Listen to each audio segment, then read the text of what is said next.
Bienvenue sur l'Expotel Podcast depuis l'école Ferrandi du campus de Bordeaux à Bordeaux-Lac. On vous invite, professionnels, amateurs et passionnés, à une dégustation haut de gamme où avec nos invités, nous allons parler des secteurs de l'hôtellerie, de la restauration, des métiers de bouche. Pourquoi c'est si difficile de recruter? Est-ce que les techniques de recrutement et les conditions de travail peuvent évoluer?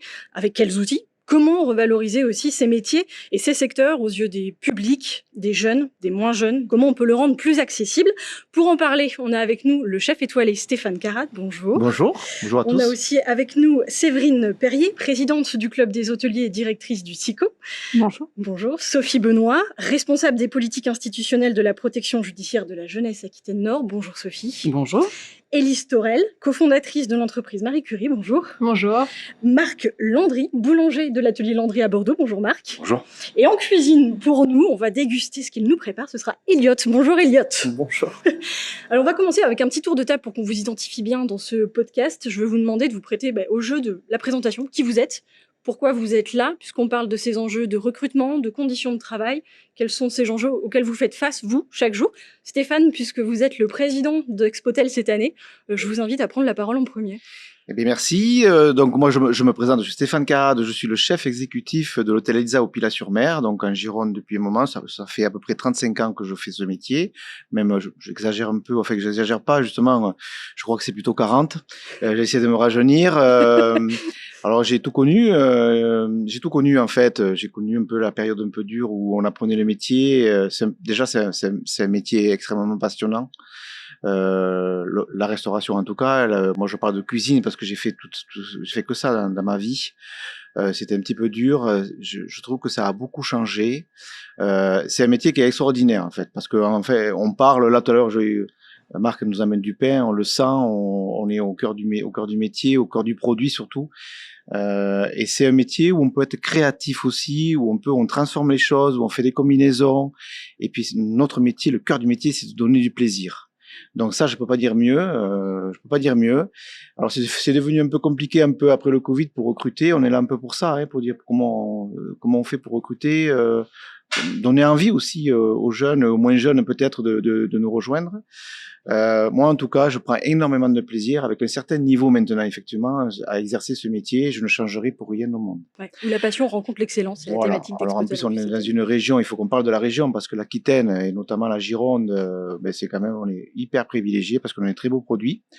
Moi, j'ai la chance d'être aussi, je suis du Midi-Pyrénées, donc à la base, je suis Tarbais.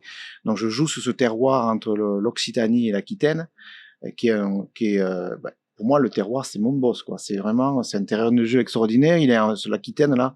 On est vraiment, l'Aquitaine et l'Occitanie, on est vraiment enviés par tous les collègues, par toute la France. Même si chaque région a ses spécialités et ses beaux produits, nous, on est vraiment privilégiés parce qu'en plus, on a ce côté mer, bassin. Moi, j'ai des gens qui pêchent pour moi. Je vais pêcher, je vais cueillir et je transforme tout ça pour donner du plaisir. Et, ça va mieux quand même. On arrive quand même à recruter. Il y a eu un petit peu le creux de la vague. Mais quoi dire d'autre, à part que c'est un très très beau métier et il faut absolument venir nous rejoindre. Mais on reviendra faire un parallèle, parce que vous avez dit quand même que vous avez connu une période un peu dure, les débuts un peu durs en restauration, donc sur ces a priori qu'on peut encore avoir et comment ça évolue. Séverine Perrier, vous êtes la directrice du SICO à Bordeaux, la présidente du club hôtelier. Pourquoi vous êtes là aujourd'hui? Présentez-vous en quelques mots. Donc, alors, pour me présenter, voilà, mais c'est pareil, donc je suis native, en fait, de la région. Ça fait 20 ans que j'officie, effectivement, sur ce territoire. Je suis passionnée par la richesse, la diversité culturelle et patrimoniale de notre département. Et donc, c'est vrai, j'ai toujours eu à cœur de développer ce désir d'accueillir, cet art de recevoir qu'on dit à la française, mais d'autant plus, en fait, dans notre région, on a tellement de choses à faire découvrir, à partager, à transmettre. Donc, ce que j'aime beaucoup, voilà, c'est de créer du lien. Donc, ces valeurs-là, en fait, finalement, m'ont directement orientée vers l'hôtellerie, puisque effectivement, ce sont ces indicateurs, ce sont ces valeurs que l'on transmet en accueillant tous les jours nos clients, en transmettant justement cette passion et cette richesse culturelle qu'on va aussi partager avec nos clients. Donc, c'est effectivement ce que l'on veut partager avec les collaborateurs qui nous rejoignent dans nos établissements. Aujourd'hui, nous sommes effectivement confrontés à des difficultés de recrutement. Donc, c'est aussi démystifier les codes que nous avions auparavant en allant chercher effectivement de la compétence. Aujourd'hui, ce que l'on a envie, ce sont des gens qui ont envie de travailler, envie de transmettre, envie de partager, envie surtout de recevoir. On est dans un métier d'humain. L'humain est au cœur de tout, au cœur de notre métier, au cœur de notre quotidien, au cœur de nos équipes. Donc ça, ce sont des valeurs essentielles qu'il faut qu'on transmette, qu'on continue à partager auprès des jeunes qui vont nous rejoindre dans nos établissements, parce que je rejoins Stéphane, voilà, c'est un métier de passion avec vraiment de belles valeurs qu'on a. Et aujourd'hui, c'est comment, en fait, ensemble, on va recapter, en fait, ce public qui s'est un petit peu tourné parfois pour certaines bonnes raisons, mais pas tout le temps. Voilà, mais en tout cas, refaire découvrir nos métiers. Ça me permet de me tourner directement vers Sophie Benoît, qui, elle, travaille auprès de ce public de jeunes avec la protection judiciaire de la jeunesse. On dira peut-être PJJ maintenant tout au long de cet échange pour faire un petit peu plus court. Alors, Sophie, comment vous intervenez, vous, justement, auprès de ce jeune public? C'est quoi votre rôle au sein de la PJJ? Alors moi, mon rôle au sein de la PJJ sur le poste que j'occupe actuellement, c'est d'accompagner les établissements et les services qui prennent en charge directement les mineurs. On prend en charge des mineurs qui sont sous main de justice, mais ils se résument pas seulement à cet état de fait. C'est des jeunes aussi qui ont souvent des parcours compliqués, et on essaie de les accompagner au quotidien sur la définition d'un projet d'avenir pour leur vie personnelle, mais aussi pour leur vie professionnelle. Donc on essaie de les remobiliser. C'est pour certains ont des parcours avec des échecs et des ruptures, donc de les remobiliser au quotidien sur de l'insertion. De leur aussi faire découvrir des nouveaux métiers. Et c'est vrai qu'effectivement, on est aussi là aujourd'hui pour que nos mondes arrivent à se rencontrer. On développe des projets pour cela. On a des restaurants d'application sur l'ensemble du territoire national et particulièrement ici sur Bordeaux aussi. Mais on a aussi des projets comme les parcours du goût qui auront lieu très bientôt, qui nous permettent effectivement de faire rencontrer le monde de la restauration et le monde de la justice pour le public qu'on accompagne. Alors, il y a des mondes qui se rencontrent, il y a aussi des cultures. Élise Torel, vous travaillez pour l'entreprise Marie Curie. Qu'est-ce que c'est Marie Curie? On pense à de la physique en disant Marie Curie. Alors déjà, ça s'écrit pas de la même façon, c'est le Curie comme l'épice. Qu'est-ce que c'est en fait? Et vous êtes qui? Du coup, je suis la cofondatrice de Marie Curie. Avec mon associée Sandrine Clément, on a créé l'entreprise sociale en 2020. Et notre vocation, c'est d'insérer les femmes réfugiées d'origine étrangère dans la cuisine par la valorisation de ce qu'on appelle leur matrimoine culinaire. Donc vraiment la cuisine de leur pays d'origine, souvent un héritage culturel que leur maman, leur tante ou leur grand-mère leur ont transmis. Du coup, on a 3 activités, un service traiteur avec 4 femmes de 4 pays différents en CDI, et ce service traiteur événementiel, il vise en fait à promouvoir leur culture culinaire du Tadjikistan, de l'île Maurice, de Bulgarie, et du Portugal. On a aussi un restaurant au cœur de Bordeaux où on emploie aussi 3 femmes de 3 pays différents, et on fait connaître au sein de ce restaurant les cuisines de leur propre pays. C'est aussi que des emplois en CDI.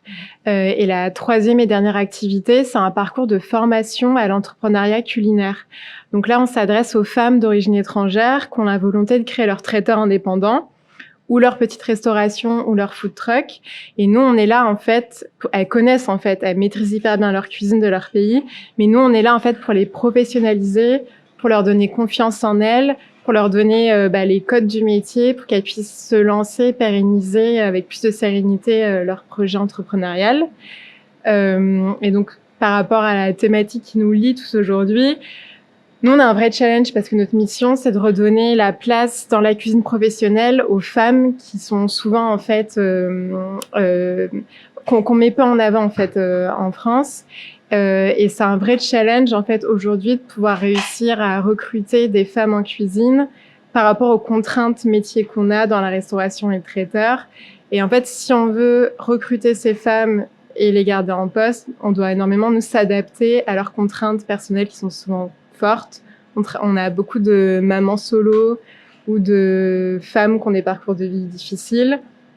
Et du coup, pour nous, le recrutement et la fidélisation de nos équipes, c'est un vrai enjeu aujourd'hui dans un secteur qui est qui est assez compliqué, quoi, qui a des contraintes assez fortes. Lui aussi a été très sensible à ces contraintes. Marc Landry, vous êtes le boulanger de l'atelier Landry. Et justement, par rapport à ces conditions de travail, vous aussi, vous me disiez, quand on a échangé, avant de se rencontrer aujourd'hui, moi, je n'ai aucun problème de recrutement. Mais parce que vous avez su mettre en place des choses, on va avoir l'occasion d'en discuter. Mais avant tout, vous êtes issu de la reconversion, je crois. Oui. Ça fait que 5 ans et demi que vous êtes boulanger. C'est ça. Moi, j'ai un parcours, une première vie à Paris. J'étais chauffeur de taxi pendant 22 ans. Et au club Affaires dans un service haut de gamme du taxi. Et les conditions de circulation, ma vie en général à Paris commençait à me prendre la tête, sérieusement. Donc j'ai cherché une autre voie. J'étais passionné de pain, je faisais du pain chez moi. J'avais de la famille qui avait une boulangerie Porte d'Italie. Et le milieu me plaisait, donc j'ai entrepris une reconversion. J'ai été formé dans une école qui s'appelle l'école internationale de boulangerie, qui est située à Sisteron, qui forme des adultes en reconversion professionnelle, porteurs d'un projet autour de la panification au levain naturel. Et donc pendant ce parcours, j'étais déjà un petit peu chef d'entreprise dans le taxi. Artisan et puis gérant d'une SARL, tout ça m'a conduit à monter ma boulangerie, ma propre boulangerie. Donc j'ai cherché, j'avais plutôt un projet au Pays Basque au départ, je trouvais pas de locaux et Bordeaux, une attirance sur Bordeaux, une ville qui est à taille humaine, où il y avait à mon sens une vraie demande sur ce que j'avais envie de créer. Et donc j'ai monté ma boulangerie il y a 5 ans et demi, donc à Bordeaux centre. Et voilà, aujourd'hui j'ai commencé seul avec mon épouse. Elle a repris son activité elle, professionnelle, à m'accompagner pendant 9 mois et j'ai recruté là 6 personnes. Donc on est 7 dans l'entreprise. Et voilà, on est un petit peu singulier, on ouvre tard, on fait du pain qui se conserve plusieurs jours. Donc on est ouvert du mardi au samedi. On travaille pas le dimanche, pas de travail de nuit. Moi, mes salariés, ils travaillent pas le week-end. Ils font un samedi par mois. Voilà, j'ai essayé de mettre en place des conditions de travail. En fait, on produit le pain face aux clients dans un local ouvert. On est en relation avec les clients sur un petit local. Voilà. Donc, effectivement, c'est des métiers aujourd'hui qui prennent leur sens quand on fait ce genre de produit. On attire une population et des candidats qui recherchent ce genre de conditions et de travailler sur des beaux produits comme Stéphane. Sûrement, je pense qu'il n'a pas de difficulté à recruter des gens. Quand on est sur des niveaux de qualité comme ça, il y a une exigence derrière, mais il y a beaucoup de travail. Mais en même temps, on sort des produits comme Stéphane d'excellence. Donc pour nous, c'est valorisant. On a le client face à nous. Et voilà, ça se passe plutôt bien. Alors, c'est un environnement de travail avec ces produits et ces conditions que vous avez créés, vous, avec votre entreprise. Est-ce que c'est ce que vous avez connu aussi lorsque vous êtes formé? On va avoir l'occasion d'en apprendre un peu plus. Il y en a un autre qui est formé en ce moment même, qui est en 2e année à l'école Ferrandi. C'est Elliot, qui est en cuisine. Elliot, qu'est-ce qu'on va pouvoir déguster? Qu'est-ce que vous nous préparez? Alors, pour l'instant, on va pouvoir déguster un petit foie gras qu'on a fait poêler à la poêle, donc avec votre pain. On va aussi pouvoir goûter votre focaccia, c'est ça, avec les olives. Et dans un deuxième temps, on va préparer un foie gras poêlé avec un siphon à la pomme, Granny Smith, une sauce de veau très corsée. Et on va aussi avoir une brunoise de pommes caramélisée à la poêle. D'accord. Et comment vous avez choisi cette recette, Elliot? Vous vouliez valoriser des produits justement locaux? Ils viennent d'où? Exactement. Alors, on avait surtout du foie gras en stock. C'est de très bonne qualité. Ça tombe bien. Ça tombe bien. On a pu aussi travailler le foie gras. J'ai pu travailler le foie gras dans mon stage chez le chef Carad. Et voilà, j'ai tout de suite vu qu'on avait du foie gras, donc ça m'a fait tilt. Vu que vous étiez là, je me suis dit pourquoi pas. Très bien. Merci beaucoup, Elliot. Bon courage. Merci on refera un point d'ici à ce que vous arriviez jusqu'à nous pour la dégustation. On parlait de ce métier passion, on parlait de passion du métier. J'ai une question justement à vous poser, un petit quiz. On commence avec un quiz. En 2022, il y a 84% des actifs qui considèrent avoir un métier porteur de sens. C'est plutôt une bonne nouvelle. Ils aiment leur travail. Mais combien sur ces actifs, combien sur 10 envisagent de quitter malgré tout leur emploi, à votre avis? Allez, c'est le premier qui répond. Moi, je pense 8 sur 10. Oh, c'est énorme! La moitié, oui, moi je dirais la moitié. La moitié. La moitié. Ouais, la moitié. Marc? Non, moi je pense pas que. Pas autant? Non, Ok. Bah, dites un chiffre. 4. Mais vous avez regardé ma feuille. C'est pas bien de tricher. Effectivement, 1-0. c'est 4 sur 10 et ça peut sembler un petit peu étrange d'avoir autant d'actifs qui aiment leur travail mais qui malgré tout veulent le quitter. Une moitié. Est-ce que vous, ça vous parle justement qu'on aime ce métier passion? Qu'est-ce que ça signifie? Comment vous l'avez vécu? Est-ce que vous le définissez d'ailleurs comme ça, votre Non, mais je crois qu'on a Stéphane. des métiers de passion, mais ça a changé aussi. Ça veut dire, avant, on faisait une carrière, on faisait toute une carrière, on embauchait quelque part, on allait faire un truc, peut-être boulanger. Monsieur Marc a commencé taxi, peut-être que c'était une passion, il aimait vraiment ça. Passionnant, taxi. Et voilà, puis maintenant il est boulanger, mais je crois que c'est fini la carrière où on rentrait quelque part, on faisait un truc, on faisait ça toute sa vie. Je crois que c'est fini, je crois qu'on va vivre maintenant, les gens qui vont arriver, les jeunes, là, on va vivre 2 ou 3 expériences. Parce que Et vous y c'est- avez pensé? Vous dites c'est plus comme ça. Est-ce que vous, ça vous est venu à l'esprit aussi un jour? Franchement, de non, mais moi, changer ça y est, maintenant j'ai 55 ans, moi je suis de la vieux de la vieille, je ne bougerai pas, non, ça m'est arrivé une fois, mais c'était encore, moi j'ai un peu suivi un burn-out quand même, il faut le dire, après Jurançon où j'étais chez l'entreprise pendant 12 ans, j'ai eu un petit burn-out quand même, où j'étais un peu moins créatif, tout ça, et puis on est venu me solliciter, une jolie boîte, enfin une jolie maison pour vendre des produits, parce que je parle bien aussi, ils sentaient un potentiel en moi, ils sont venus me voir, et j'ai quand même réfléchi à mon épouse à l'époque, je lui avais dit, bon voilà ce qui arrive, elle m'a dit surtout pas, surtout pas, parce que au bout de 6 mois ou 1 an, tu vas revenir à tes amours, parce que je ne vois pas te faire autre chose, quoi. Ouais. Donc je l'ai écouté pour une fois, et non, tout le temps. Et donc j'ai continué, mais c'est la seule fois où je me suis posé la question en fait. Ouais. Mais je suis tellement heureux et je ne changerai pour rien au monde. Alors, je vous ai tous vu réagir quand j'ai dit métier passion, ça a l'air de prendre du temps. Vous dites tout ça, mon Dieu, oui. Élise particulièrement. Comment vous définissez? Alors moi, avant, j'étais dans la production audiovisuelle à Paris et j'ai bifurqué parce que justement, je voulais me recentrer sur ce qui me passionnait. C'était la cuisine. Et j'avais aussi à côté une activité militante pour les droits des femmes. Donc Marie Curie, c'est vraiment la conjonction des deux. Et c'est clair que moi, je suis du coup chef d'entreprise. Donc c'est dur, c'est beaucoup de hauts, beaucoup de bas. C'est très prenant, même si au début on se dit qu'on va mettre des limites, des barrières et tout, on se fait toujours rattraper, on a toujours la charge mentale, etc.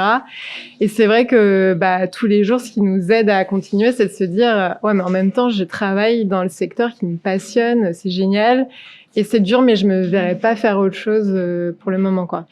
Après, j'ai 32 ans, je suis déjà un métier hyper différent, donc je sais pas.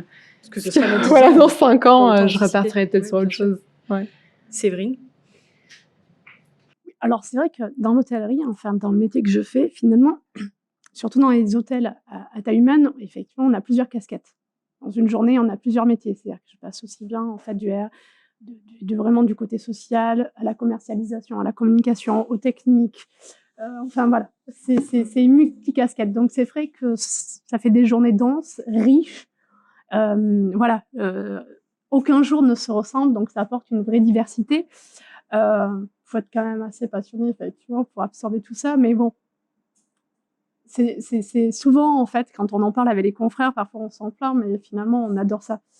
On adore en avoir par-dessus la tête, on adore, effectivement, quand on est en plein rush, parce que voilà, il y a une adrénaline qui fait que c'est stimulant. Il faut, voilà... on est des gens de terrain, en fait. On est dans l'opérationnel et c'est ce que l'on aime aussi. Néanmoins, effectivement, il y a eu 2 périodes. Il y a eu, en fait, toute la première partie, effectivement, jusqu'à aussi 2020, où on était dans un tunnel, où on travaillait au détriment, parfois, effectivement, du temps passé avec nos proches. Et c'est vrai qu'on a pris... nous-mêmes, en fait, dans la profession, et puis peut-être les gens aussi à l'extérieur, c'est là où il y a eu effectivement peut-être une transformation, en fait, des choses et de la conception, en fait, du travail, ou de l'engagement, en fait, au travail. C'est vrai qu'on a, je pense, et même pour moi, en fait, personnellement, essayé quand même de retrouver, à un moment donné, redonner un peu de sens et redonner un petit équilibre, effectivement, au travail, mais aussi, voilà, à nos proches, à ceux qui nous soutiennent en fait au quotidien. Et quand on a des coups de mou en fait qui sont toujours là en fait pour dire ne lâche pas, tu es là, tu vois qui sont voilà les plus fervents supporters en fait de notre quotidien, et que parfois on a un peu malmené parce qu'on n'était pas là, voilà, et aussi bien les enfants. Donc c'est vrai qu'à un moment donné, il y a un petit juste retour des choses, un petit rééquilibrage. Néanmoins, on change pas tout parce qu'on continue à aimer les choses. Et moi, c'est vrai que ce que j'aime beaucoup dans mon métier, en fait, c'est cette transmission. À travers toutes les expériences que j'ai pu avoir professionnelles dans les différents établissements, ce que j'ai aimé, et je crois, voilà, c'est s'il y avait un deuxième métier dans mon métier, c'est l'humain. À chaque fois, j'ai trouvé des entreprises, en fait, où voilà, je trouvais un petit diamant brut et puis il fallait redonner de la brillance.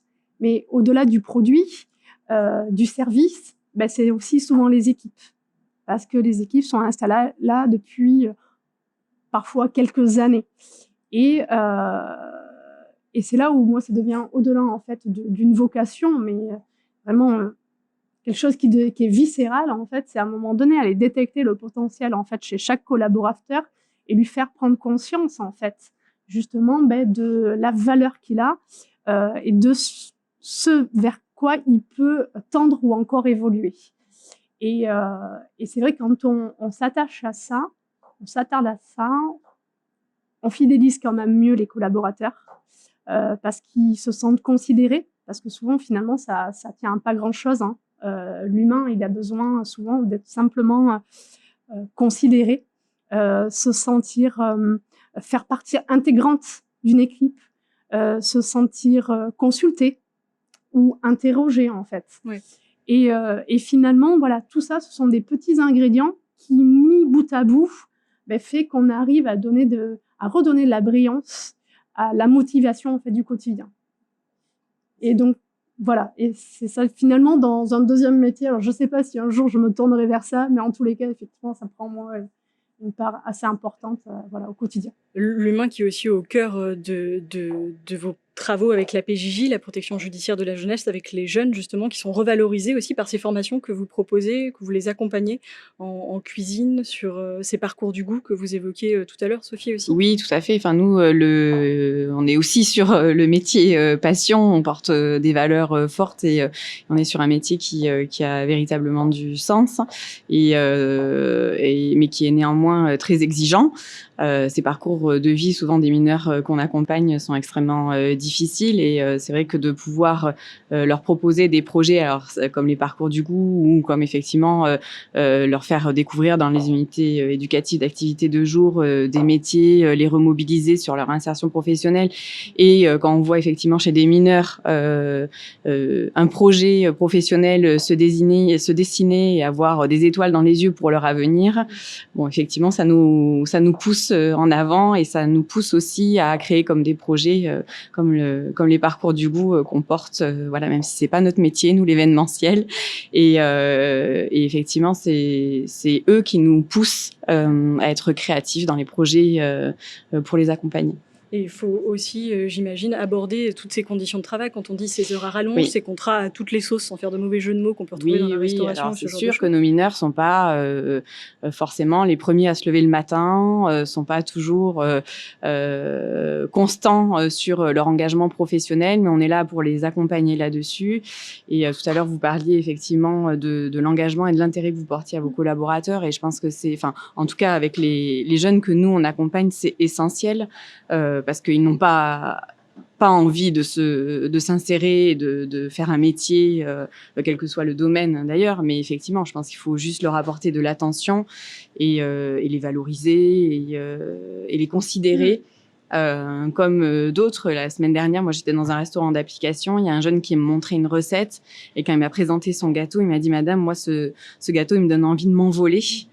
Et moi, quand j'ai un jeune qui me dit ça et quand je connais le parcours qu'il a eu jusqu'à présent, je me dis que on a quand même déjà de belles réussites, même si son parcours de demain, on va pas le nier, sera pas forcément linéaire et sera pas forcément un envol perpétuel. Il y aura peut-être des ruptures à certains moments, mais tout ce qui est pris sera pour lui capitalisé en expérience pour son avenir. Et vous, Marc, cette expérience dans la reconversion, comment vous l'avez vécue? Parce que vous le disiez que vous adaptiez vos conditions de travail pour plus de confort aussi pour vos employés. Quand vous vous êtes formé, est-ce que c'est des conditions que vous avez vous aussi connues ou justement non, et c'est pour ça que vous avez voulu le valoriser dans votre entreprise? En fait, moi, j'ai fait des stages avant de faire ma formation dans des boulangeries qu'on va dire conventionnelles, avec des gens qui commencent à 1h, 2h du matin, beaucoup de travail de nuit, 6 jours sur 7, la chaleur, souvent à Paris, dans des conditions de travail en sous-sol, sans lumière du jour, des salaires qui suivent pas. Voilà. Après, tout le monde a bien résumé. Mais ouais, métier passion. En fait, ce qui est intéressant, je rejoins un peu ce que disait Madame Perrier, Séverine. En fait, on est multi-tâches, on est multi-casquettes. En fait, on s'ennuie jamais. Donc moi, je fais du pain. Je fais du pain de 4h à 6h. Je gère. On fait face à beaucoup de commandes. Donc, on a toute une gestion de commandes. J'ai une relation avec des clients, ce qui me change pas de mon ancien métier finalement. Ça se rejoint un peu. On a un impact, comme vous, sur des gens, en fait. Il y a des gens qui viennent à nous. On leur change la vie, en fait. Aussi bien vous que... En fait, on les accompagne, on leur met, comme vous dites, des lumières dans les yeux. Finalement, quand ils viennent... moi, j'ai eu des gens qui sont venus en stage chez moi, ils ont eu des révélations. Vous voyez, c'est transmettre la passion, multicasquette. Et puis, c'est comme ça qu'on arrive, avec la passion, à donner l'envie à des gens de rejoindre nos métiers qui sont très durs, hein, parce que je rejoignais aussi. Là, j'ai du temps aujourd'hui pour être là, mais quand j'ai démarré mon projet, je travaillais 90 heures par semaine. Faut être aussi bien en place, accompagner la famille. C'est du travail, quoi. Donc, il y a de la labeur, mais il y a aussi derrière des clients tous les jours, comme sûrement chez Stéphane ou chez moi, des gens qui viennent et qui sont contents de ce qu'on leur propose et de l'accueil qu'on leur propose, comme à l'hôtel.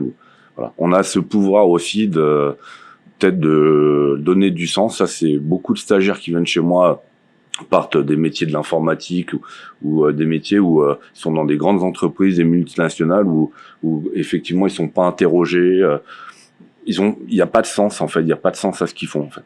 Nous, il y a du sens dans nos métiers. On se lève le matin, on va accompagner des jeunes, soit en difficulté, soit des femmes, soit des salariés ou des équipes en hôtellerie, moi en boulangerie. Et voilà, on est chef d'orchestre et on a le pouvoir de changer la vie des gens aussi, par notre métier. Donner du sens et donner du goût. D'ailleurs, nous, on a de la chance parce qu'on va pouvoir déguster le travail, le dur labeur d'Elliot qui était en cuisine. Ça fait partie du métier, mais c'est dur aussi. Attendez. Alors, vas-y, Elliot, présentez-nous ce qu'il y a sur cette ardoise. Alors, je peux vous présenter la partie cuisine. Ouais. Je vais surtout vous laisser présenter la partie pain. Ensuite, Ouais, sûr. parce qu'il me semble être bien. Qu'est-ce que vous avez fait du coup avec On a fait un petit foie gras poêlé. Ouais. Donc juste à l'huile d'olive.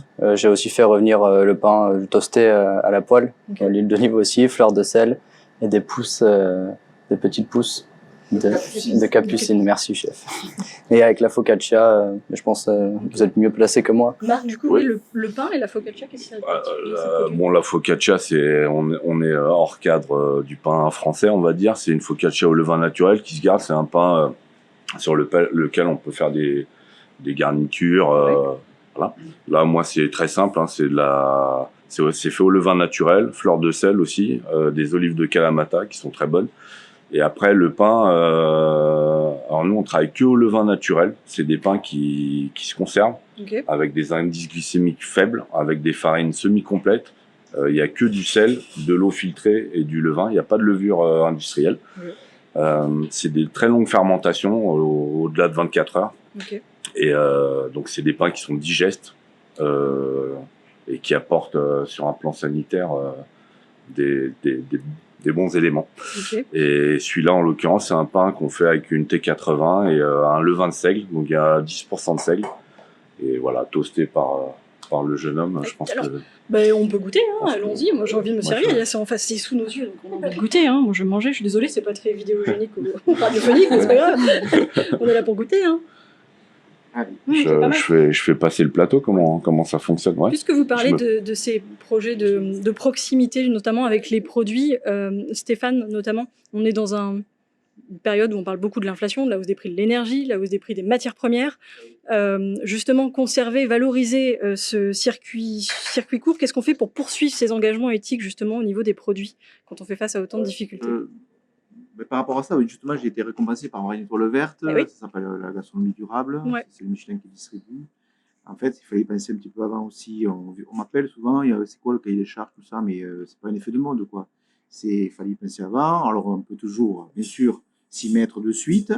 Mais moi, ça fait 30 ans que je pense à ça. J'ai eu la chance, quand je me suis installé, moi, en 98, mon père était dans un gros groupe agroalimentaire. Et il m'a dit, Stéphane, il faut que tu fasses du bio. Alors, ouais, en 98, hein. Et donc, j'étais un des premiers à aller dans les magasins bio, parce qu'il n'y avait que ça à l'époque. Et c'était la vie claire, tapis. Et on était trois dans le magasin. Alors, il y avait de tout. Il y avait des choses vachement bien, d'autres non. Et puis, je me suis dit, bon, les magasins bio, c'est bien, mais voyons si, quand même, il n'y a pas des petits producteurs en direct et tout ça. Je me suis toujours intéressé, moi, aux petits producteurs, aux petits produits. J'allais beaucoup au marché, à Pau. Et partout, dans chaque région. Et à côté de chez nous, on a des gens qui font bien. Il faut juste être curieux. Écouter les gens, surtout aussi. Quand on va au marché, d'où ça vient, pourquoi, et écouter aussi les recettes des fois. Et voilà, essayer de faire travailler les gens à côté, être fidèle aussi, et puis goûter, curieux au niveau du goût, et se dire oui, c'est bon, c'est pas bon. Est-ce que ça va être bon pour les gens aussi? Est-ce que c'est sain? Moi, je crois, même si c'est une cuisine un peu sophistiquée finalement, je crois avoir une cuisine saine aussi, parce que moi, dans mon intérêt, c'est de donner du bonheur, du plaisir, mais que ce soit bon pour les gens, et aussi pour la santé. Donc, voilà. Et c'est ce qui je trouvais très intéressant aussi avec Marie Curie, parce que ces femmes, elles viennent de partout avec le matrimoine culinaire que vous mettez en avant, des cuisines d'Arménie, des îles de l'île Maurice, du Liban. Des fois, tous ces pays, ils n'ont pas forcément la même saisonnalité que nous, et du coup, ces femmes, elles vont aussi apprendre finalement à travailler avec des produits avec cette saisonnalité propre au territoire. Ouais. En fait, nous, on a à cœur on parle un peu souvent de manière générique de cuisine du monde. Donc c'est un peu péjoratif, je trouve, parce que ça rend pas bien compte de toute la diversité qu'ont ces cuisines et de l'excellence aussi qu'elles peuvent avoir. Et donc nous, en tout cas, on essaye à Marie Curie de montrer des plats qui sont pas forcément très connus dans ces cuisines-là, de s'efforcer de mettre en avant aussi l'excellence dans leur cuisine et de travailler, parce que c'est hyper important pour nous, l'éco-responsabilité, parce que mon associé et moi, on est vraiment passionnés de cuisine, de bien manger, et donc, ça me parle, tout ce qui est partagé par mes collègues là. Et c'est important pour nous de dire que la cuisine du monde, parfois, on se dit, en fait, on s'attend pas à aller chez un Asiatique ou un Libanais et se dire, je veux que ça soit local et bio, etc. Et en fait, ça peut l'être si on fait l'effort de... Moi, je fais pas de caviar d'aubergine toute l'année. Je trouve que c'est pas normal, en fait. Et c'est pas parce que je propose de la nourriture syrienne que je peux pas m'adapter l'hiver à mes produits de saison. Et donc, c'est un gros travail, vraiment un gros travail qu'on fait avec nos cuisinières. Donc, c'est de leur dire, effectivement, là, on va arriver à une saison. C'est moins rigolo, mais on va s'efforcer de travailler avec vraiment les fruits et les légumes de saison. Et donc, on s'inspire de leurs recettes d'origine, mais on les fait travailler aussi. C'est hyper intéressant pour elles professionnellement sur la créativité culinaire et de quitter un peu la recette hyper traditionnelle pour essayer de penser à autre chose avec ce qu'il y a en local. On essaie de travailler quand on peut aussi avec des fournisseurs responsables, par exemple avec Local Bio pour les fruits et les légumes. Notre café, il vient de l'Alchimiste Café à Bordeaux. Mais la démarche éco-responsable, c'est pas que pour nous la sélection des produits, c'est aussi on va trier nos biodéchets et les faire composter avec Bicicompost, qui est une entreprise sociale locale. Au restaurant, la vente à emporter se fait uniquement en consigne en verre. Parce que c'est hyper important pour nous. On est un peu obsédés par se dire comment on fait du zéro déchet. C'est hyper dur aussi pour une activité traiteur. Et donc, on essaie vraiment de penser toute une chaîne de production, en fait, de A à Z, qui va être vertueuse, éco-responsable. Alors, on n'est pas parfait parce que c'est hyper dur quand on produit quelque chose de limiter notre impact. Mais ça nous tient à cœur. Et derrière, ça nous permet de sensibiliser toutes nos équipes sur l'importance de ça aujourd'hui dans l'alimentation. Et dans notre formation à l'entrepreneuriat culinaire, l'éco-responsabilité est une notion transversale qui est abordée en fait tout au long de la formation. pour que vraiment elles prennent ça en compte, elles, dans leur projet d'entreprise. Parce qu'on pense qu'aujourd'hui, ça peut être aussi, d'un point de vue purement marketing commercial, hyper intéressant pour elles de se dire, j'intègre dans mon food truck marocain ou dans mon service traiteur vietnamien, vraiment l'éco-responsabilité, c'est au cœur de mon projet et c'est pas juste un plus... c'est pas réservé que aux restaurateurs français qui vont être dans quelque chose de local, de bio. Ça peut être aussi ce qu'on appelle les cuisines du monde, quoi. Mais est-ce que ça peut être, je veux pas dire un frein, mais une problématique quand même lourde au niveau du professionnel en tant que particulier, maintenant qu'on est sensibilisé à un engagement durable, à protéger l'environnement, bon, on peut apprendre tout seul à faire sa lessive volière, à faire du compost, faire le tri des déchets. À un niveau professionnel, c'est un autre niveau d'envergure. Est-ce que vous êtes accompagné à ce niveau-là ou c'est pareil, ça demande finalement pas mal d'autonomie et de recherche aussi personnelle pour mettre ça en place encore? Un peu des trois. Ok. On est un peu alors, du coup, nous sur le SICO et au sein du club des hôteliers en fait Bordeaux Métropole, effectivement, on a une labellisation, la labellisation Clé Verte, qui est une démarche en fait indépendante en fait et individuelle de chaque hôtel, qui répond à des critères en fait environnementaux, aussi bien au niveau des achats, du management et puis effectivement de la gestion en fait des énergies. Donc effectivement là c'est un label qui répond à certains critères et puis donc nous là, si on a la démarche effectivement de se faire labelliser, voilà, il faut qu'on soit cohérent avec la charte. Donc là le club des hôteliers justement puisqu'on a envie de vraiment en fait qu'on passe un cap au niveau de la destination pour devenir une vraie destination en fait durable, responsable et durable. Donc on accompagne sur le premier audit à hauteur de 20% en fait les frais voilà, de cette démarche-là au niveau de l'association. Donc il y a vraiment quand même une vraie volonté. Il y a aussi Gironde Tourisme qui accompagne, il y a l'Office de tourisme qui a un service dédié en fait qui est très impliqué, qui organise des formations, qui organise des conférences, justement pour accompagner donc tous les acteurs qui ont envie à la fois de se former, de se renseigner, mais aussi voilà, de tendre vers tous ces gestes et bonnes pratiques. Voilà. Donc il y a à la fois effectivement un accompagnement, mais il y a effectivement une démarche aussi quand même personnelle, parce qu'il faut qu'on soit convaincu pour porter le projet. Démarche aussi professionnelle aussi au niveau alors, soit des groupes ou soit des directeurs des établissements, parce qu'effectivement, après, il faut mobiliser les équipes. Faut leur démontrer effectivement que pour eux, ça va avoir un impact positif en fait dans leur quotidien, parce que c'est ça les collaborateurs à un moment donné ils disent oui on est partant, mais en fait nous ça nous change quoi et ça nous apporte quoi. Donc voilà, il y a tout en fait un accompagnement en fait des collaborateurs pour que ça devienne un projet global.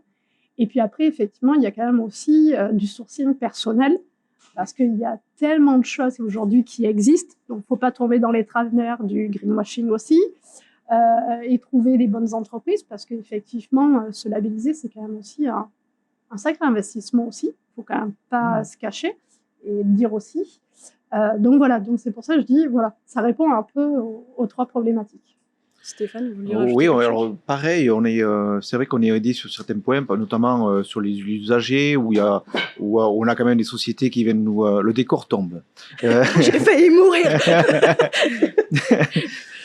Donc c'est vrai qu'on est aidé par exemple pour les usagers, les déchets on arrive, c'est trié, les cartons on nous aide pour ça, la CIBA, c'est la CIBA qui nous aide nous sur le bassin d'Arcachon.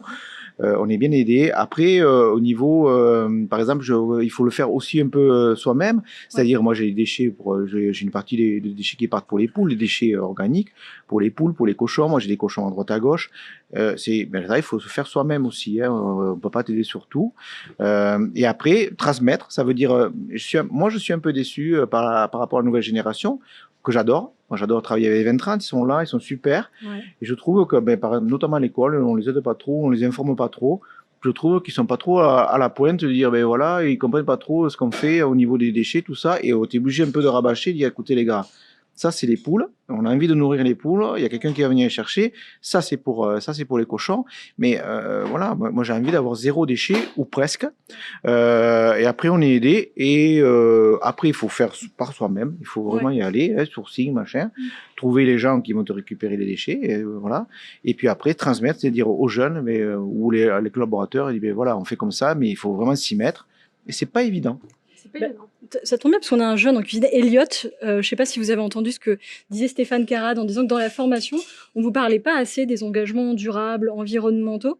Est-ce que c'est le cas du coup à l'école Ferrandi? Est-ce que vous, c'est un sujet qui vous intéresse et que vous avez fait la démarche de vous y intéresser, ou vous avez quand même quelques cours? Alors, on y vient progressivement, et depuis surtout cette année, en 2e année, où on nous pousse à faire du 0 déchet. Après, on a aussi beaucoup de choses qui sont mises en place, comme par exemple les torchons. On a chacun nos torchons qu'on lave nous-mêmes, donc ça fait une économie d'énergie pour l'école. Et aussi sur les composts. Donc comme au Skiff, on a des composts dans la cuisine où chacun va mettre toutes ses épluchures ou tout ce qui va pas à la poubelle, et qui ensuite qui est récupéré en vélo par quelqu'un qui vient récupérer en vélo, comme ça il n'y a pas de carbone. Et oui, c'est quelque chose qui nous sensibilise, on est sensibilisé à ça, mais naturellement, on est aussi préoccupé par l'environnement. Après, dans une cuisine commerciale, c'est difficile de faire quelque chose de 0 déchet, mais on essaie de limiter les dégâts. Et justement, pour la suite, pour la recherche, vous avez fait des stages, ensuite le recrutement, lorsque vous allez essayer de travailler dans d'autres établissements ou monter le vôtre, est-ce que c'est justement l'environnement, ça va être un des arguments phares pour ce choix, pour recruter par exemple, pour aller poser sa candidature dans un restaurant, au-delà de la cuisine, des produits que vous aimerez certainement? Est-ce que ça rentre en compte aussi maintenant dans votre choix, ou pas encore? Et ce qui va m'importer dans mon choix, ça va surtout être la cuisine locale. Par exemple, en 2e année, j'ai un stage à faire, et j'aimerais bien le faire chez Ponant, donc un grand armateur français. Et je sais que bon, ça pollue forcément les bateaux, on n'y peut rien, mais à chaque fois qu'ils vont quelque part, en escale, ils vont se fournir des produits locaux. Donc la cuisine va aller sur le marché, va faire du produit local. Donc on n'aura pas quelque chose de transformé qui a voyagé, qui a fait le tour du monde. Ok. Et est-ce que justement, pour ceux qui ont l'habitude de recruter des personnes, ou qui vont, des jeunes qui posent des questions, des femmes, peu importe, cette question revient en compte? Est-ce qu'on vous demande vos engagements? Vous, qu'est-ce que vous faites, ou pas du tout? Alors Stéphane avait l'air de dire non, en tout cas c'est ce que vous racontiez tout à l'heure. Vous, non, pas du tout? Moi je suis labellisé en bio, j'utilise le même service cyclo-compost. Moi c'est l'espace qui me pose problème. Je peux pas stocker, j'ai pas de cochon, pas de poule. Ouais, mais il y a encore à faire, il y a beaucoup à faire. En plein centre-ville. Mais je crois que chacun, on doit être assez imaginatif. Bien sûr. Et faire pour le meilleur pour la planète, pour ses clients, pour ses collaborateurs, que ce soit le plus cool possible, quoi. Enfin, Parce que bon, on est parti, bon voilà, apparemment ils s'engagent, c'est super, tant mieux, mais c'est nouveau quand même. Déjà, chez un jeune, décarboné, c'est un terme. Il faut que chacun fasse son petit truc. Et ça. Apporte sa pierre à l'édifice, en fait. Voilà. Ça permet que chacun fasse tu peux sa pas être parfait part du partout, job, hein. en fait. Tu peux pas faire partout, tu fais des bêtises, Par mais. contre, moi, si demain je suis recruté dans une entreprise, comme dit le jeune homme, je préfère une entreprise vertueuse, qui fait de la qualité, qui travaille des bons produits. Demain, je suis cuisinier, je vais être plus intéressé par une cuisine c'est ça, il parle plus de produits durable, ou de façon de faire, ou un esprit, l'esprit cuisine qu'on a, voilà. Mais ils abordent jamais enfin, moi j'embauche beaucoup. Ils abordent jamais, ils abordent jamais ce côté-là, quoi. Et en revanche, peut-être plus sur les conditions de travail, avoir 2 jours de congé d'affilée. Effectivement, mais on y est, dans notre métier, on y est arrivé quand même. On a quand même arrangé le social. Parce qu'on peut avoir cette idée que dans la restauration, on en parlait tout à l'heure, on enchaîne les heures. Pour donner l'exemple, je les appelle les gamins, les 20-30, mais ils ont 2 jours de congé consécutifs, ils ont des contrats de 42. Ils commencent à midi généralement, ou à 14h. Ils font des continus. Ça, c'est important. Mais voilà, mais je suis le premier à dire bravo, mais on a fait des efforts, financièrement. Il y a beaucoup de choses qui se font aujourd'hui. Et par rapport à ce que j'ai connu moi, mais c'est presque un peu trop. Perd un peu trop, parce qu'ils ont un très beau salaire aussi. Et des fois, pendant le service, moi je gueule jamais. Mais pendant le service où il y a un truc qui me déplaît ou comme ça, ou parce qu'on n'est pas bien, ou on envoie froid, ou on n'a pas assaisonné, ou je suis sur le détail, effectivement, je me retourne, je dis les gars, on va faire plus simple, mais par contre je vais vous augmenter. Alors là ils disent qu'est-ce qu'il dit le vieux, mais c'est ironique, mais parce qu'ils ont des salaires, ils ont quand même des jeunes de 20 ans, ils ont des salaires, c'est tant mieux, hein. Et tant mieux, ils ont quand même des salaires, des gens qui sauvent des vies. Donc je me dis, attendez les gars, il va falloir vous accrocher, il faut pas tomber aussi dans le trop facile et dire, ben voilà, il faut qu'il y ait un juste milieu, un juste retour. Mais en tout cas, nous, dans notre entreprise, on a fait ce qu'il fallait et généralement, dans la restauration et dans l'hôtellerie, on a fait ce qu'il fallait. Notamment c'est ce que vous disiez premier. aussi, Séverine, pour la valeur de l'engagement auprès de vos collaborateurs. Vous mettez en place des choses, vous parliez beaucoup de l'humain, mais justement, au même titre que l'entreprise Marie Curie qui valorise les cultures, vous aussi, vous remettez vos collaborateurs au centre. Ils ne sont pas qu'un pion dans la machine de l'hôtel, ils sont vraiment là pour partager aussi des choses. Oui, mais chaque collaborateur, effectivement, a sa valeur ajoutée et est nécessaire à la pérennité et au bon fonctionnement de l'entreprise. Qu'est-ce que vous leur proposez alors? Donc, déjà, on fait beaucoup de choses. Enfin, beaucoup de choses. On peut faire toujours plus de choses, mais un des projets, effectivement, qui était, si on en revient sur l'inclusion, sur la valorisation de l'humain, un des projets phares qui a été qu'on a mis en place sur le SICO, au-delà du petit déjeuner régional plutôt que continental, où on a refocalisé sur ce qu'on sait faire et ce qu'on peut proposer, c'est qu'on a mis en place il y a 4 ans, quand je suis arrivée, le tour du monde du SICO. Donc, en fait, c'est un petit déjeuner, parce que quand je suis arrivée au SICO, je me suis rendu compte, quand j'ai rencontré, en fait, pour la première fois, chacun de mes collaborateurs avec qui j'allais travailler, je me suis rendu compte que sur 20 collaborateurs, j'avais presque 50%, en fait, de mes collaborateurs qui avaient des origines culturelles différentes. C'est-à-dire que j'avais 10 nationalités différentes sur l'établissement, sur 20 collaborateurs. Donc, c'est énorme. Moi, j'ai trouvé ça assez exceptionnel, assez riche. En plus, l'hôtel s'appelle SICO. C'est un nom inuit qui veut dire iceberg. Donc, en fait, ça devient très cosmopolite et ça prend tout son sens. Et surtout, je me suis rendu compte que ces collaborateurs manquaient de confiance en eux et souvent étaient complexés de leurs origines culturelles, complexés de leurs accents.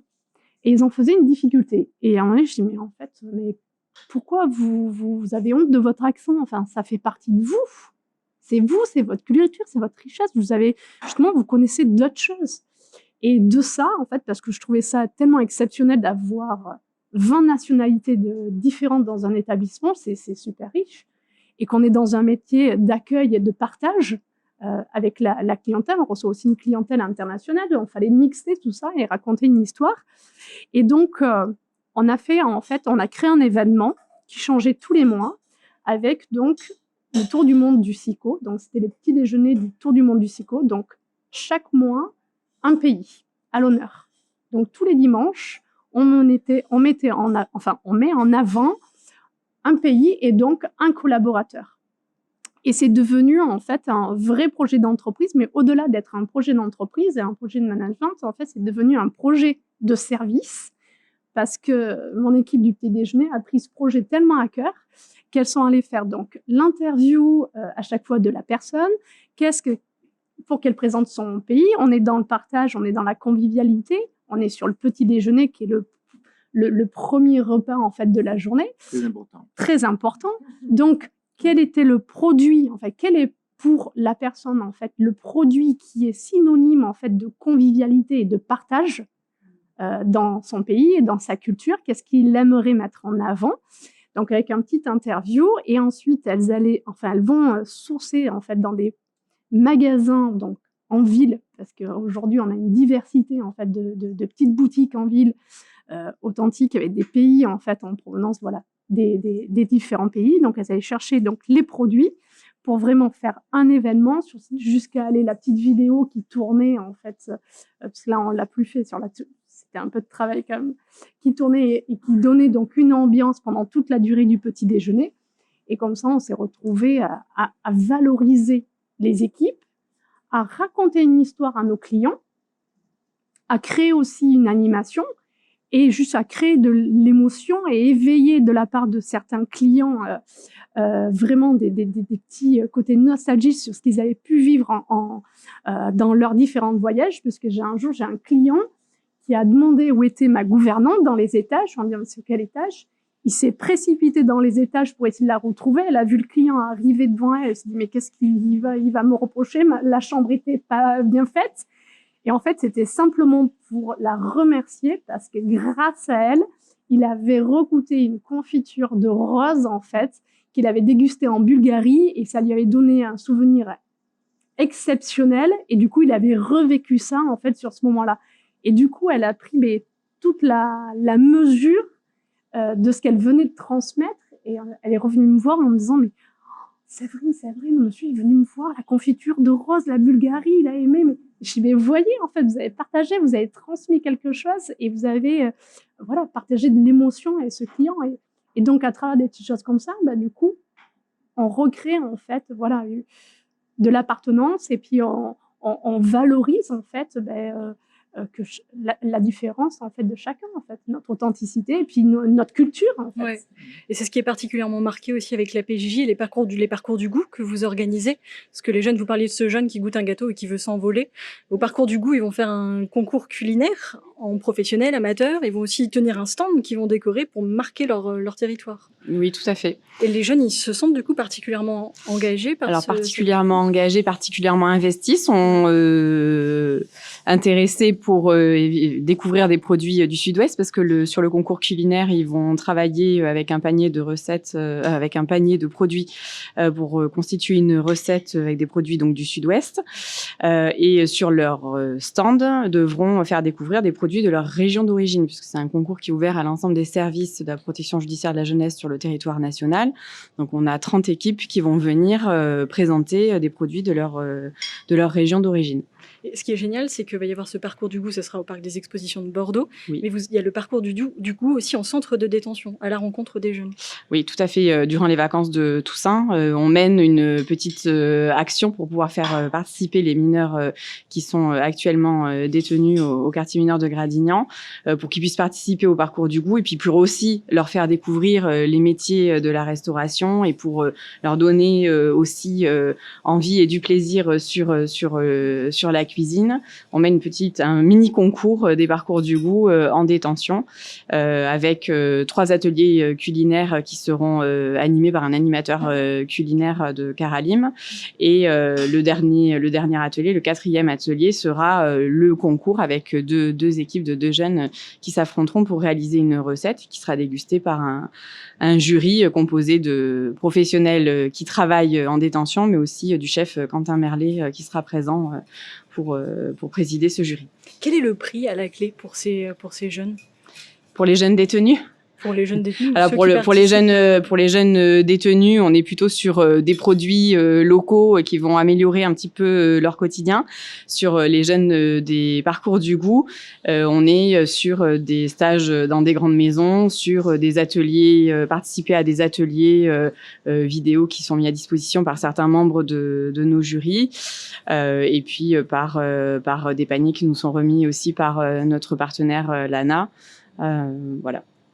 Il y a divers produits, mais effectivement, ce qui les intéresse le plus d'expérience, c'est de pouvoir venir passer une journée, découvrir les ateliers d'une cuisine, d'un restaurant étoilé. Ou voilà, c'est en général des endroits où ils n'auront pas d'autres occasions pour d'aller les découvrir, et c'est ce qui leur fait le plus plaisir. Certains membres du jury me disaient, mais vous pouvez pas plutôt les amener au Futuroscope? Je dis non, mais en fait, ça, nous, on peut le faire au quotidien dans l'accompagnement éducatif, mais ce qui leur plaît là, comme prix, pour les remercier d'avoir, puis pour les valoriser dans ce qu'ils ont produit face au jury, c'est ce type de prix qui les intéresse.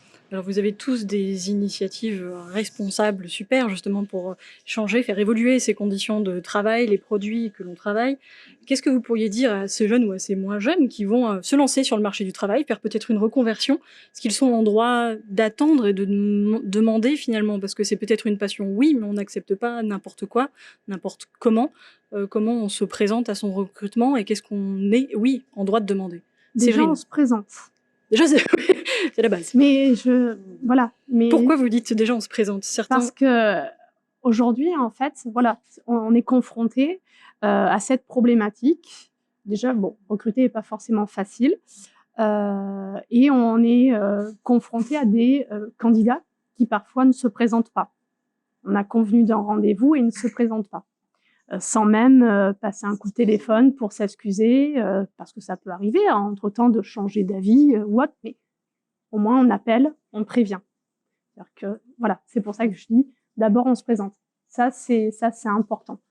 Vous faites à peu près combien de recrutements par an à l'hôtel? On est sur les saisonniers, on est sur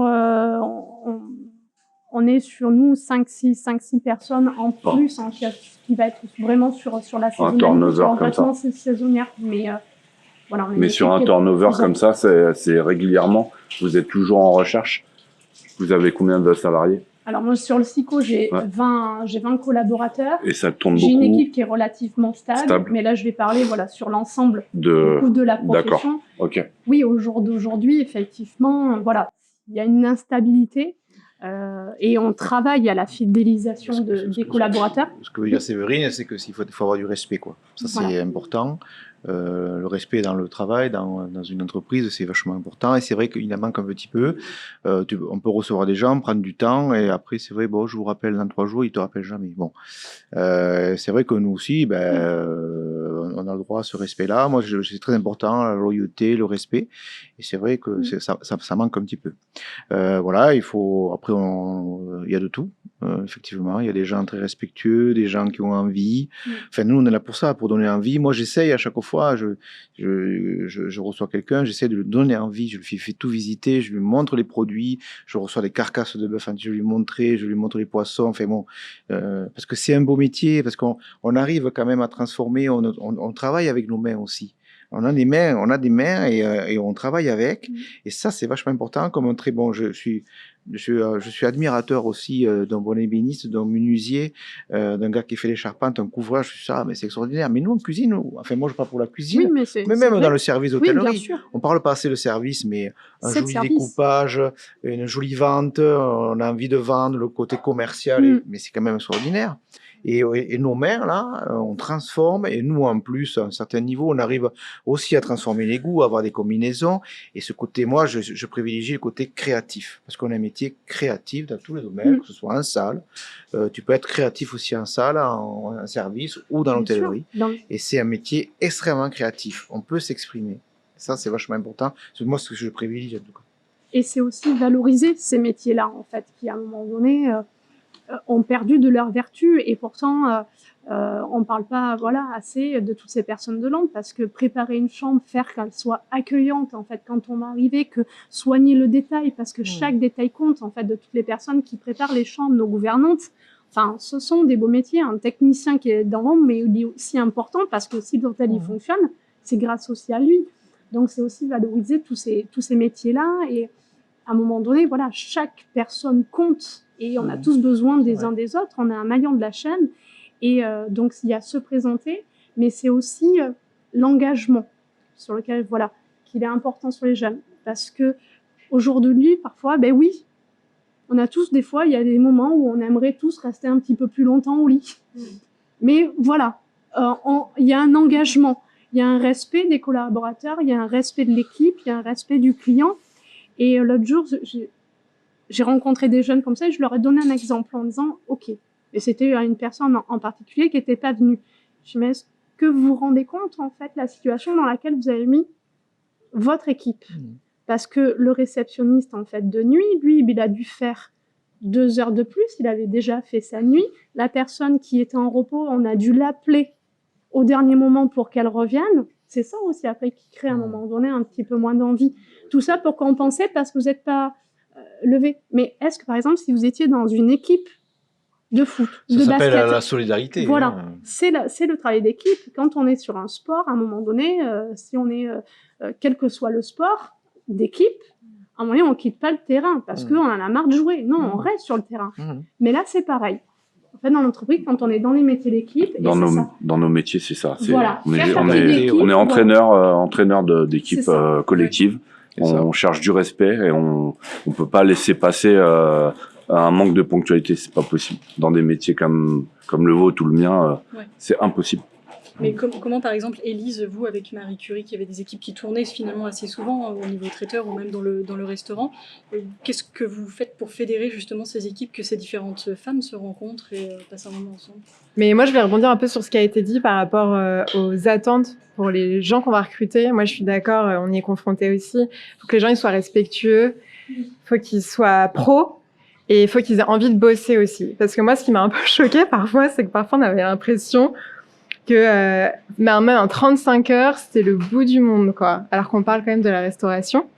Après, je pense que c'est important de parler de c'est quoi la responsabilité de l'employeur aussi dans un métier qui est dur physiquement, mentalement. Et je pense que les candidats, ils doivent avoir toutes ces qualités-là. Enfin, c'est de toute façon de la décence humaine, quoi. Mais l'employeur, il doit aussi être hyper respectueux de ses salariés.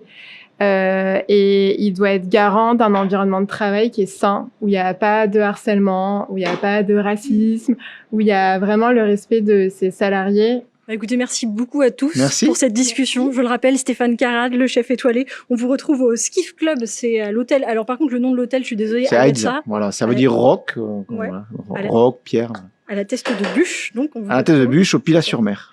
Merci beaucoup Séverine Perrier, je le rappelle présidente du club des hôteliers et directrice du SICO à Bordeaux. On peut vous retrouver les seconds, il y a le marché tous les seconds dimanches du mois, c'est ça, un marché Exactement, de la seconde main. oui. Donc on n'hésite pas à venir vous voir parce que c'est ouvert à tout le quartier, pas Exactement. seulement aux gens de l'hôtel, et ça c'est gavé bien, comme on dit localement. Sophie Benoît de la PJJ, merci beaucoup. Je rappelle responsable des politiques institutionnelles de la PJJ Aquitaine Nord. On vous retrouvera pour les parcours du goût en novembre, les 18 et 19 novembre au Parc des Expositions de Bordeaux. Élise Torel aussi pour l'entreprise Marie Curie, traiteur, formation. On retrouve toutes les infos sur votre site mariecurie.fr ou .com, je me souviens plus. .fr. Vous avez justement vos labos traiteurs à Artigues près Bordeaux et on retrouve le restaurant 15 rue de Cosses-Rouge dans le quartier Saint-Michel. Et Marc Landry, votre boulangerie Atelier Landry, 43 rue Georges Bonnac à Bordeaux. Et pour tous les gourmands, n'hésitez pas à aller sur Facebook. Il y a plein de très belles photos qui m'ont donné l'eau à la bouche. Donc n'hésitez pas à réécouter sur ce podcast sur Spotify, mais aussi à le retrouver en vidéo sur YouTube et sur le site internet d'Expotel, expotel.fr. Il nous reste plein de trucs à manger. Donc bonne journée, bonne soirée, bonne matinée, je ne sais pas. Et nous, on va continuer de déguster ce que Elliot nous a cuisiné. D'ailleurs, merci beaucoup Elliot aussi. Merci Elliot. Merci. Merci. Au revoir. Bien sûr.